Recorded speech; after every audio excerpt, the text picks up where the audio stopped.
Hello दोस्तों, स्वागत है आप सभी का आपके अपने यूट्यूब चैनल में। फ्रेंड्स, आज का जो वीडियो है आपका सीजी टेट का जो आपका 9 जनवरी का जो पेपर होने वाला है उसी के बेस को देखते हुए हम इंग्लिश के पेडागोजी का मैराथन लेके आए हैं, जिसमें आपको पेडागोजी के जो इम्पोर्टेंट टॉपिक है वो सभी कवर कराए जाएंगे। तो चलिए फिर शुरू करते हैं। टॉपिक है आपका फर्स्ट लैंग्वेज। लैंग्वेज क्या होता है या भाषा क्या होता है, तो आप इसको देखिए क्या है। लैंग्वेज एक मीडियम है, मतलब लैंग्वेज एक माध्यम है आपके थॉट को, आपके आइडियाज़ को, आपके फीलिंग और मैसेज को एक दूसरे से आदान प्रदान करने का। ठीक ना। तो लैंग्वेज क्या है ये समझ गए आप। अब देखते हैं the word language is a derived from the Latin word lingua. मतलब क्या है कि इसी के द्वारा ही क्या है, लैटिन वर्ड से हमारा लैंग्वेज बना हुआ है। और लैंग्वेज हम किससे प्रोड्यूस करते हैं? टंग से, अर्थात जुबान से हम अपनी भाषा को प्रोड्यूस कर पाते हैं।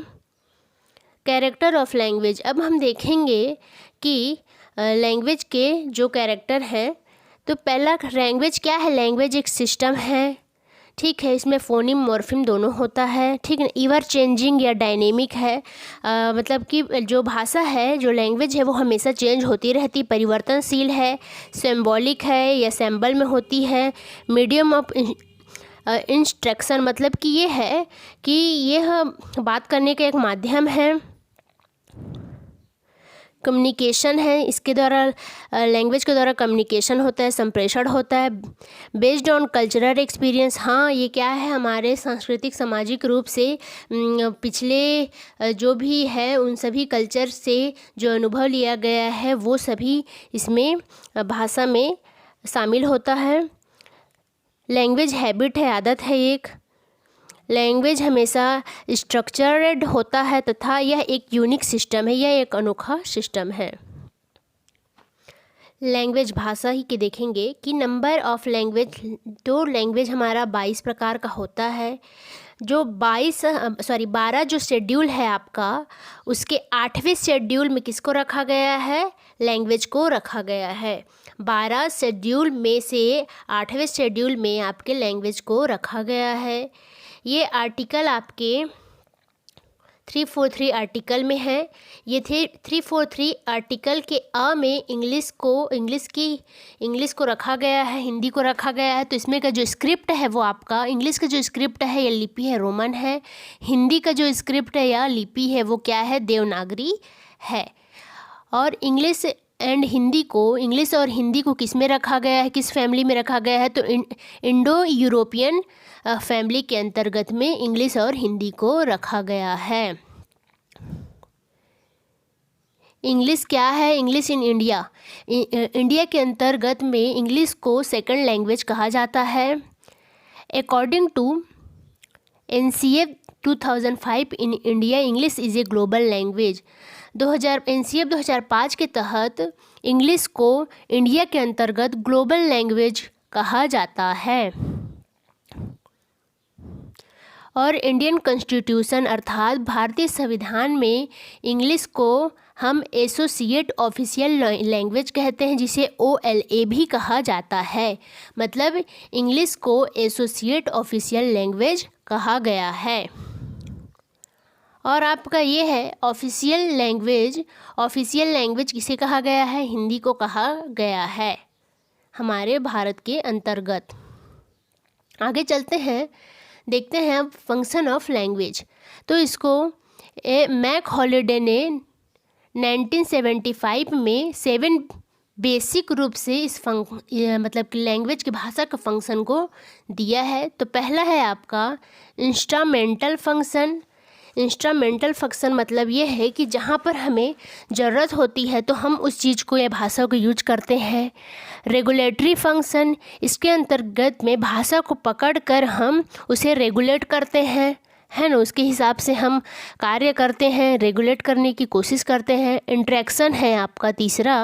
इंटरेक्शन मतलब अंतः संबंधित, एक दूसरे से बात करने के लिए, एक दूसरे से विचार विमर्श करने के लिए हम भाषा का यूज करते हैं।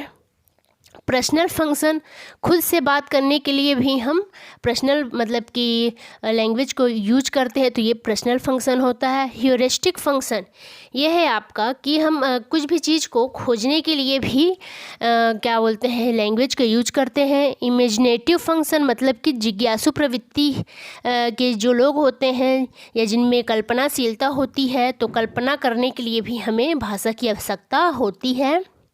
और आ गया आपका 7वां है रिप्रेजेंटेशनल फंक्शन। इसके अंतर्गत हम अपने विचार, अपने भाषा को प्रेजेंट करते हैं, तो ये आपका लैंग्वेज की आवश्यकता का ये भी एक फंक्शन है। Types of language speaking person मतलब कि भाषा को जिस हिसाब से बोला जाता है उसके हिसाब से लोगों को डिवाइड किया गया है। जैसे बाइलिंगुअल, तो बाइलिंगुअल उन्हें कहा जाता है जिन्हें 2 भाषा आता है। मोनोलिंगुअल उसे कहते हैं जिसे एक भाषा आता है। पॉलीग्लॉट, पॉलीग्लॉट उसे कहते हैं जिसे 5 से 10 तक के भाषा आते हैं। ये मल्टीलिंगुअल मतलब कि 10 प्लस या 10 मोर मतलब 10 से ज़्यादा भाषा जिनको आता है उसे मल्टीलिंगुअल कहा जाता है। तो आप अगर आपके पास क्वेश्चन दिया है कि क्या बोलते हैं जिसे 5 से 10 अगर को भाषा जिसे आता है उसे पॉलीग्लॉट कहते हैं, लेकिन अगर सिर्फ वहाँ पर मल्टीलिंगुअल दिया गया रहेगा तो आप मल्टीलिंगुअल में ही करिएगा जब उसमें 10 प्लस दिया रहेगा तब। और अगर उसमें कुछ भी नहीं दिया है, सिर्फ ये बोला गया है कि जिसे 2 से अधिक भाषा आता है और वहाँ पर मेंशन नहीं किया गया है कि उसे 5 आता है, 6 आता है, 7 आता है, तो आप मल्टीलिंगुअल पे ही टिक करिएगा। लेकिन अगर वहाँ पर 5 या 10 के बारे में लिखा गया हो तो आप पॉलीग्लॉट को लगाइएगा। आगे चलते हैं। कॉन्सेप्ट ऑफ एक्विजिशन कि ये क्या है, भाषा अर्जन क्या है ना, उसके अवधारणाओं को समझेंगे। Learner acquire a language in a natural process मतलब कि ये है कि एक्विजिशन में जब हम किसी चीज़ को अर्जित करते हैं तो यह क्या है, एक नेचुरल प्रोसेस है। इसके लिए हम किसी प्रकार की हमें कुछ भी एफर्ट करने की आवश्यकता नहीं पड़ती है। यह सिस्टमेटिक प्रैक्टिस है, ये एक सिस्टम के रूप में होता है। अर्थात आप देखे होंगे कि नॉम चॉम्स्की ने LED दिया है जो कि एक यूनिवर्सल ग्रामर है जो हमारे अंदर में रहता है, ठीक ना। तो ये अर्जित हो जाता है, हमें किसी प्रकार की कोई भी ताकत या जोर लगाने की आवश्यकता नहीं पड़ती है। एक्विजिशन में मदर टंग को ही कहते हैं, नेटिव कहते हैं इसी को ही, है ना, नेटिव लैंग्वेज है ना, ठीक। और आपका होम लैंग्वेज भी यही है। और आपका जो एक्विजिशन है या भाषा अर्जन है वो क्या है, अनकॉन्शियस प्रोसेस है या अचेतन प्रोसेस है। यह एक एक्टिव प्रोसेस है, यह एक्टिव प्रोसेस है, एफर्टलेस है, बिना किसी जोर के हम इसे पढ़ सकते हैं। इनेट है मतलब इसे अर्जित किया जाता है ना। Concept of learning, language learning के बारे में पढ़ेंगे। तो लर्निंग क्या है, लर्निंग ऐसा प्रोसेस है जिसके द्वारा हम नई स्किल को अर्जित करते हैं, साथ में नए ज्ञान को भी हम अर्जित करते हैं, जिससे हमारी जो क्या बोलते हैं ज्ञान क्षमता होती है वो सभी क्या होती है, इम्प्रूव होती है। अब इसके कैरेक्टर के बारे में देख लेते हैं थोड़ा सा। यह क्या है, चेंजेस नॉलेज मतलब क्या है कि अगर हम किसी भाषा को सीख रहे हैं तो उसमें क्या होगा कि उसमें नॉलेज जो है आपका मतलब कि वो बदलते रहेगा। हमारी जो आदतें हैं, बिहेवियर है वो चेंज होगा। और क्या बोलते हैं लर्निंग क्या है, लैंग्वेज लर्निंग या लर्निंग आपका कॉन्शियस प्रोसेस है। यह एक सिस्टमेटिक बिहेवियर है मतलब एक सिस्टम के रूप में होता है। इसे हम टारगेट लैंग्वेज भी कह सकते हैं, मतलब टारगेट लैंग्वेज कहते हैं, है ना। और जो आपका लर्निंग होता है वो आपका ग्रामर के बेस पे होता है, ठीक ना। तो इसे हम क्या बोलते हैं, ग्रामेटिकल रूल्स के द्वारा भी हम इसे फॉलो करते हैं, है ना। ग्रामर रूल के द्वारा फॉलो करते हैं इसको। लर्निंग मीनिंगफुल होता है और लर्निंग ऑल इंक्लूसिव प्रोसेस मतलब लर्निंग के द्वारा भी समावेशी प्रोसेस होता है, क्योंकि हम अगर किसी भाषा को सीख रहे हैं तो अगर हम 2-4 लोगों से जुड़ेंगे नहीं, उस भाषा में खुद को समाहित नहीं करेंगे, साथ में उन सब से बातचीत करेंगे, है ना, तो क्या है, उससे हमारा जो सीखने का जो प्रोसेस है वो ज़्यादा तेज़ हो जाएगा। अब देखेंगे टाइप्स ऑफ लर्निंग। यह 3 टाइप के होते हैं। पहला मोटर लर्निंग, दूसरा वर्बल लर्निंग, तीसरा है आपका कॉन्सेप्टल लर्निंग। ठीक है ना। तो पहले मोटर लर्निंग में देख लेते हैं कि मोटर एक्टिविटी मतलब कि जैसे हम किसी भी चीज़, जब छोटे होते हैं तो जब हम चलना सीखते हैं तो वॉकिंग, रनिंग, ड्राइविंग, क्लाइंबिंग, है ना, मतलब चलना, दौड़ना, क्या बोलते हैं, ड्राइव करना, ये सब क्या है, हमारे मोटर लर्निंग के अंतर्गत आता है। मोटर लर्निंग किसे कहा जाता है? जो हम अपने हाथ पाँव मतलब कि पैर से जो हम कार्य करते हैं, है ना, जो हमारे बड़े मांसपेशियां जिस कार्य के लिए क्या बोलते हैं, कार्य करते हैं, समझिए, है ना, तो ये आपका मोटर लर्निंग होगा। अब आपका वर्बल लर्निंग मतलब शाब्दिक है ना, तो जो है जो आपका the language we speak the communication मतलब कि हम जिसके द्वारा अपनी संप्रेषण को करते हैं, बोल के प्रदर्शित करते हैं, वो आपका वर्बल लर्निंग कहलाएगा। जैसे कि पिक्चर के द्वारा, सिंबल के द्वारा, शब्द के द्वारा, वर्ड के द्वारा, साउंड के द्वारा, है ना। अब ये है आपका कॉन्सेप्टल लर्निंग। ये आपका हायर ऑर्डर है, मतलब मेंटल प्रोसेस का बहुत ऊंची, मतलब कि क्या बोला जाए, जो सबसे ज़्यादा ऊंचा जो स्थिति होता है जो हमारे मेंटल प्रोसेस का, उसे अब कॉन्सेप्टल लर्निंग कहा जाता है, जिसमें हम सोचते हैं, रीजनिंग है, हमारी जो बुद्धि, हमारी इंटेलिजेंस है, वो सभी इस कॉन्सेप्टल लर्निंग के द्वारा प्रदर्शित की जाती है। अब आपका आ गया लैंग्वेज स्किल के ऊपर में कि लैंग्वेज स्किल क्या है ना। तो लैंग्वेज स्किल के बारे में हम देखेंगे कि ये लैंग्वेज स्किल 4 टाइप के होते हैं। पहला लिसनिंग, स्पीकिंग, रीडिंग, राइटिंग, है ना। तो लिसनिंग मतलब क्या है, इसको आप हिंदी में भी देख लीजिएगा, मतलब कि हिंदी के जो आपका प्लेलिस्ट है उसमें ये सब मिल जाएगा आपको।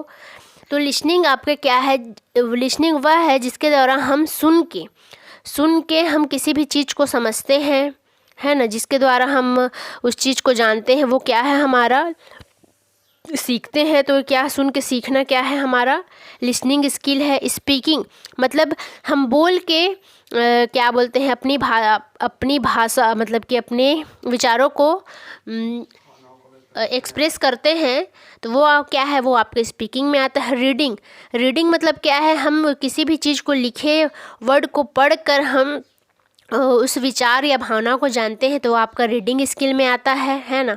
और आपका आ गया राइटिंग में।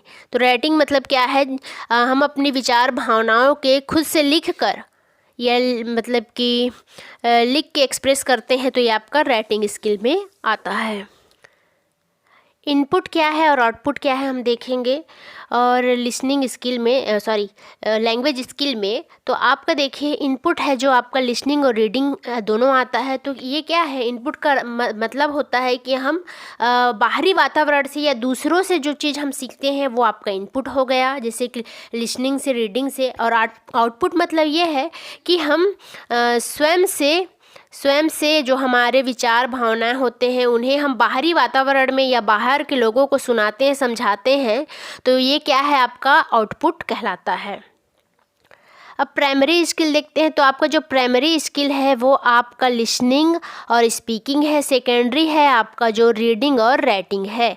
अब इसमें आपका आ गया रेनफोर्समेंट, जो है वो आपका स्पीकिंग और राइटिंग को कहा जाता है। क्वेश्चन आपको आएगा कि रेनफोर्समेंट किसे कहा जाता है या कौन सी स्किल को कहा जाता है लैंग्वेज स्किल में, तो आप बोलिएगा कि स्पीकिंग और राइटिंग को रेनफोर्समेंट या पुनर्बलन स्किल कहा गया है।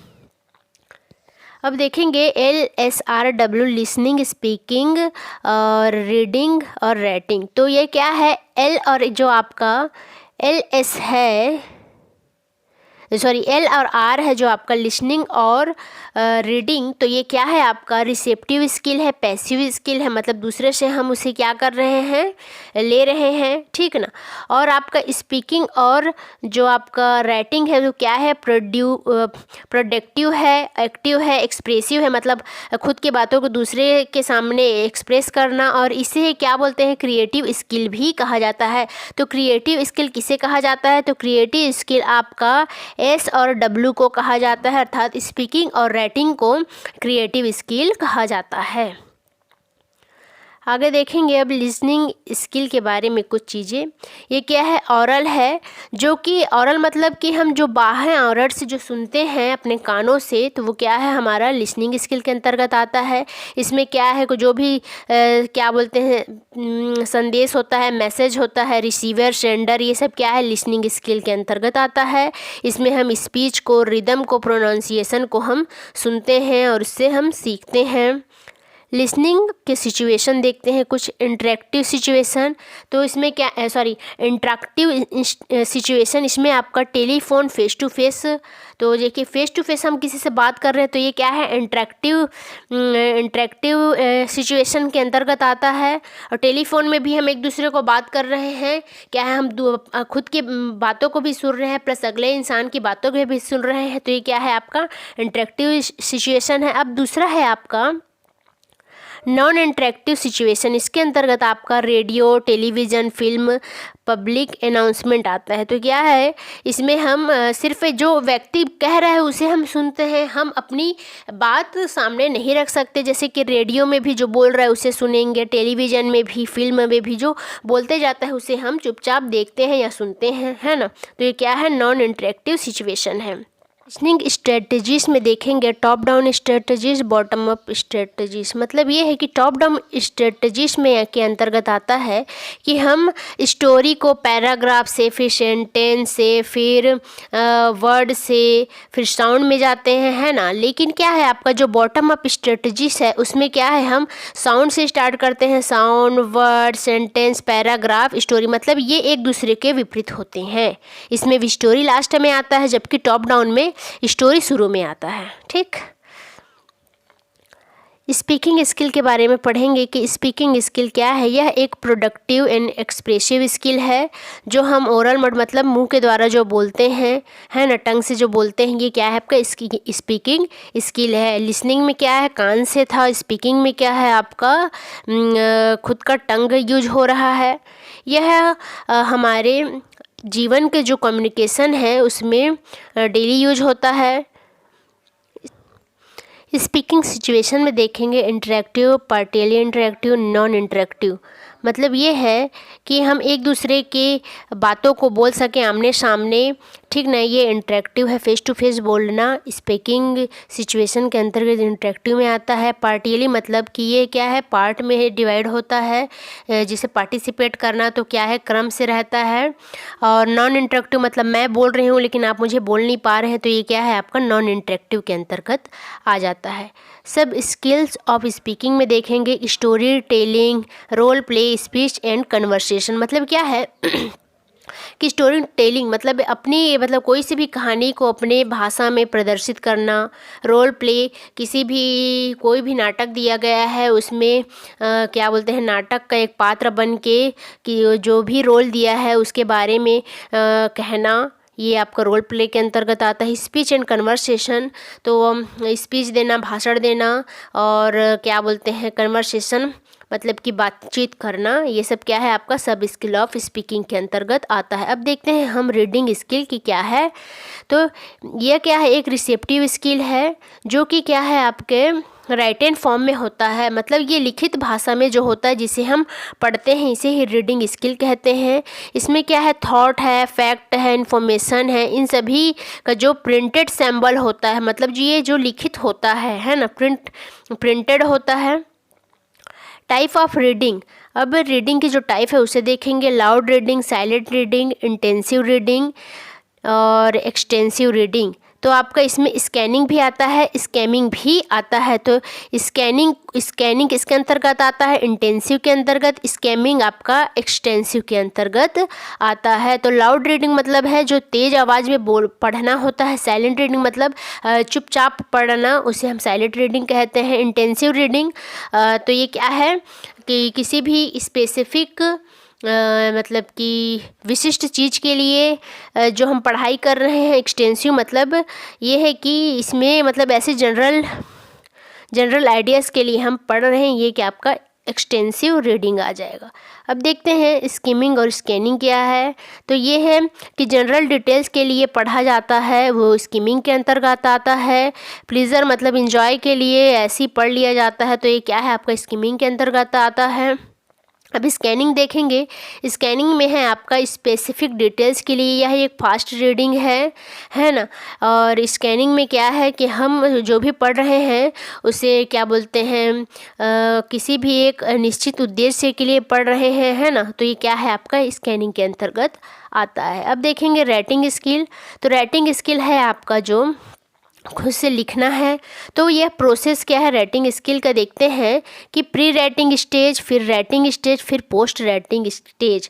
मतलब हम नहीं लिखना शुरू नहीं करते हैं, उससे पहले की अवस्था प्री राइटिंग स्टेज जिसे हम लिखने की शुरुआत कर चुके हैं उसे राइटिंग स्टेज कहते हैं। पोस्ट राइटिंग स्टेज उसे कहते हैं जब हम लिख तो लेते हैं, उसके अलावा हम अच्छे से लिखने जब स्टार्ट कर देते हैं, उसके आगे जो प्रोसेस होता है उसे पोस्ट रीडिंग स्टाइल कहा जाता है या स्टेज कहा जाता है, सॉरी।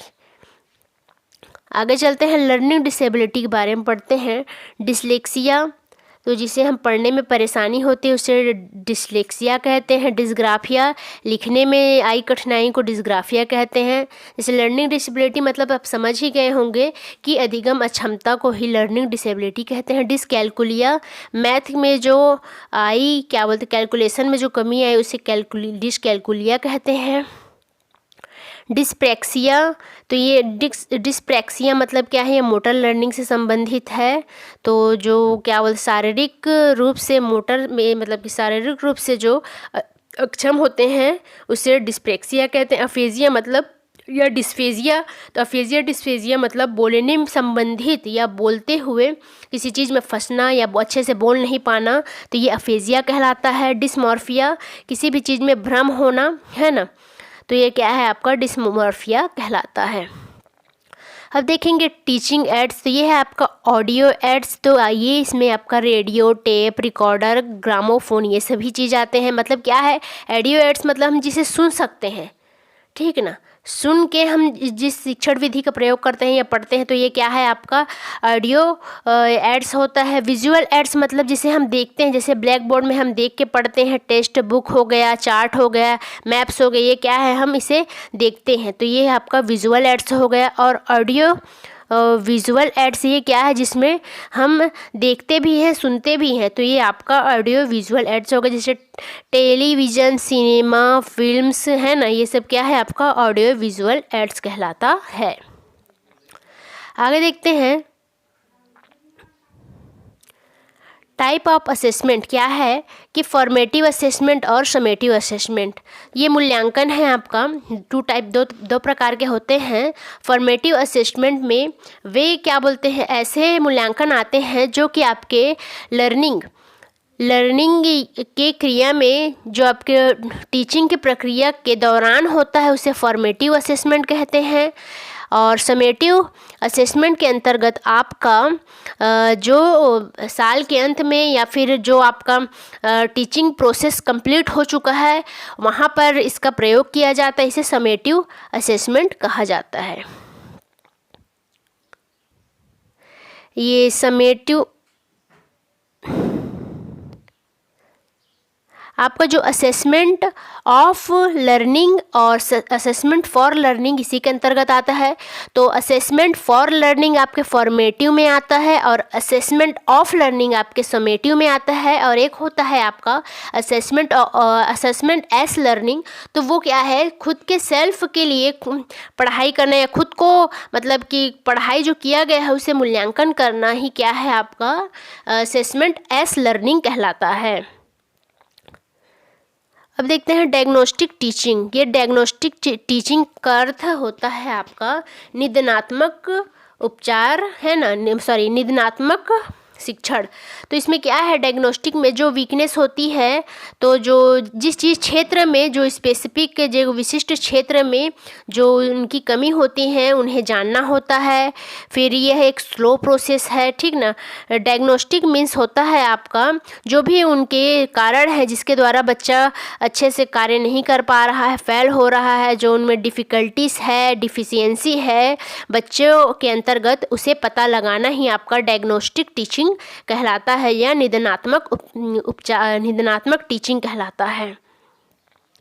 अब निदानात्मक टीचिंग जो हो गया आपका, उसी को अब क्या करेंगे, जो लर्निंग के दौरान जो उनकी कठिनाई हो गई है, उन सब कठिनाई को जो पता लगाए हैं, उनके जो उपचार हैं हम किसके द्वारा करेंगे, है ना। तो उसके द्वारा हम क्या आरटी के द्वारा करेंगे या रिमेडियल टीचिंग के द्वारा करेंगे। तो रिमेडियल टीचिंग के द्वारा जो भी कमी रह गई है तो उन सभी कमी को, गैप को फील करते हैं, तो ये क्या है आपका रिमेडियल टीचिंग कहलाता है। यह रेनफोर्समेंट प्रोवाइड करता है, मतलब बच्चों में पुनर्बलन की क्षमता को विकसित करता है।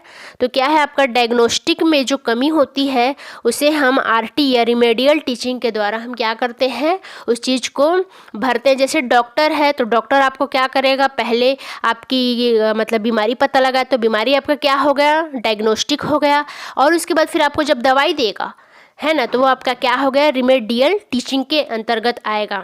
तो ये आपका डायग्नोस्टिक रिमेडियल दोनों कंप्लीट हुआ। आगे देखते हैं आरटीई एक्ट 2009 में कि यह क्या है। आरटीई एक्ट ऐसा है, यह एक क्या बोलते हैं, फ्री और कंपलसरी एजुकेशन है, जो कि आपको 6 से 14 वर्ष के बच्चों के लिए दिया गया एक्ट है। इसमें बच्चों को क्या है, किसी भी प्रकार की फ़िज़िकल पनिशमेंट और मेंटल हरेसमेंट नहीं किया जा सकता। बच्चों को कोई भी प्रकार का दंड नहीं दिया जा सकता, ना ही शारीरिक रूप से, ना ही मानसिक रूप से। और क्या बोलते हैं, आरटीई के तहत जो इन्वायरमेंट होना चाहिए वो कैसा होना चाहिए, वो इन्वायरमेंट आपका फ्रेंडली होना चाहिए। और इसमें जो टीचर जो हैं आपका एनसीएफ के तहत में जो टीचर आपके कहे जाते हैं वो क्या है, वो फैसिलिटेटर की तौर पे होते हैं या फिर सुविधादाता जिसे कहा जाता है ना। अब देखते हैं साइट वर्ड क्या है। साइट वर्ड ऐसे वर्ड हैं जिन्हें हम बिना एनालाइज के हम उस चीज़ को समझ जाते हैं या देखते ही हम उस चीज़ में को जान जाते हैं, वो आपका क्या कहलाता है, साइट वर्ड कहलाता है।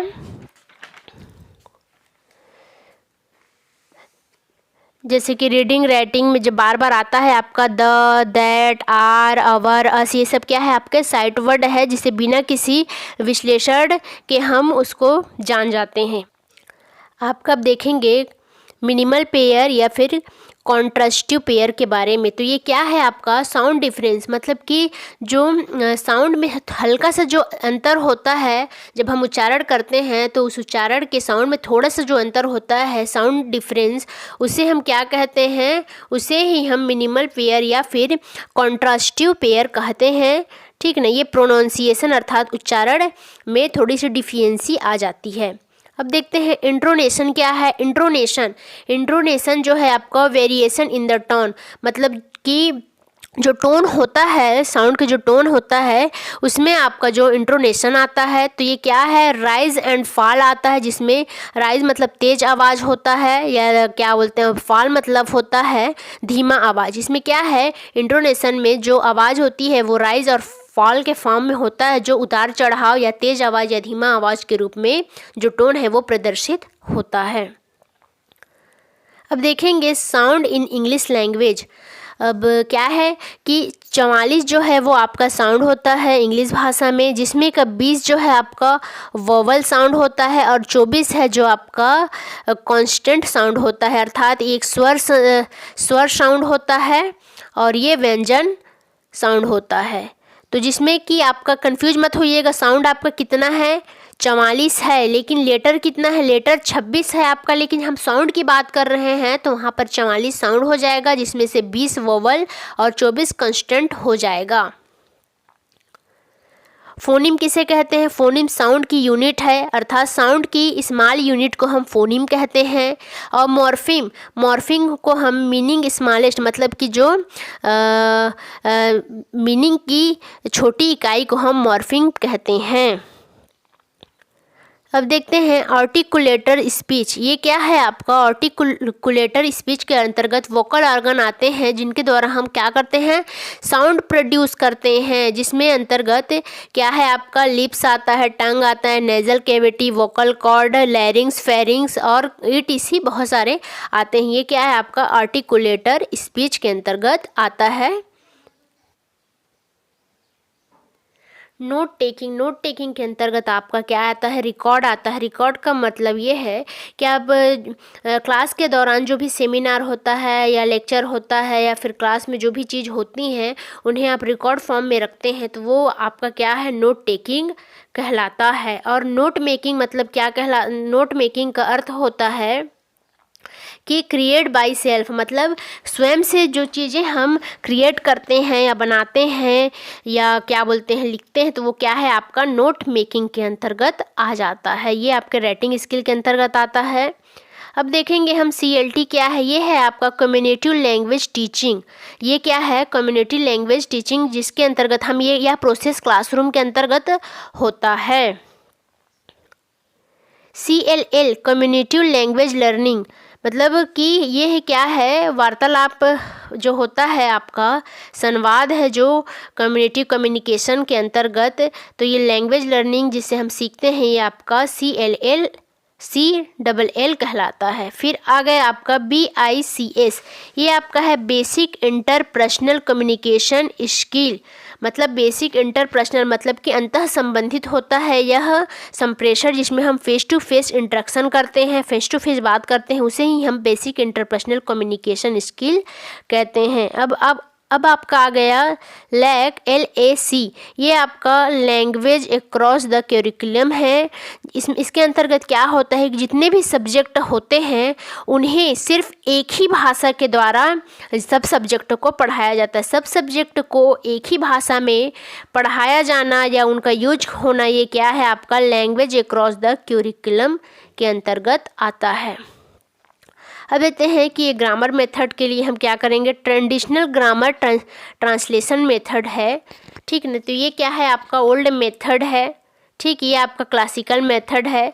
तो इस ग्रामर मेथड में हम, ग्रामर ट्रांसलेशन मेथड में हम क्या फॉलो करते हैं? रूल्स फॉलो करते हैं, ट्रांसलेशन करते हैं, अनुवाद करते हैं और क्या करते हैं? मदर टंग को यूज करते हैं। क्या है? ग्रामर ट्रांसलेशन में हम क्या करेंगे? ओल्ड मेथड और क्लासिकल मेथड के अंतर्गत हम मदर टंग का भरपूर यूज करते हैं। इसमें अनुवाद कर करके हम उस चीज़ को सीखते हैं और साथ में रूल का भी क्या बोलते हैं? पालन करते हैं। डायरेक्ट मेथड जो है आपका, इसमें क्या है आपका? मदर टंग का यूज बिल्कुल भी नहीं होता। किसी भी भाषा को सीखने के लिए अगर डायरेक्ट मेथड का यूज हो रहा है तो हम उस भाषा को डायरेक्ट सीखेंगे। किसी भी प्रकार का कोई भी भाषा या जो हमारा मदर टंग है उसका हम बिल्कुल भी यूज नहीं करेंगे। आगे अब आ गया आपका कि डिडक्टिव और इंडक्टिव। ये है आपका निगमन विधि और ये आपका आगमन। तो निगमन विधि या डिडक्टिव मेथड में हम क्या करते हैं कि हम नियम से एग्जाम्पल या रूल से एग्जाम्पल की ओर जाते हैं, नियम से उदाहरण की ओर। इंडक्टिव में आपका एग्जाम्पल से हम रूल की तरफ जाते हैं। आशा है आप सभी को यह वीडियो पसंद आया होगा। लाइक, शेयर, सब्सक्राइब, कमेंट ज़रूर करें और साथ ही में आप सभी को LED क्या बोलते हैं? नॉम चॉम्स्की का थ्योरी आप CDP या बाल विकास से पढ़ लीजिएगा। और नॉम चॉम्स्की हो गया आपका, पियाजे हो गया, वाइगोस्की हो गया और पावलोव, उनसे भी क्वेश्चन, ज़्यादा क्वेश्चन नहीं आएंगे पर मतलब कि थोड़े बहुत जो इम्पोर्टेंट है, जैसे कि वाइगोस्की में आपके हैं क्या बोलते हैं? लैंग्वेज कल्चर, तो ये आएगा LAD। तो इसे अभी आप कर लीजिएगा और आपके एग्ज़ाम के लिए आप सभी को ऑल द बेस्ट।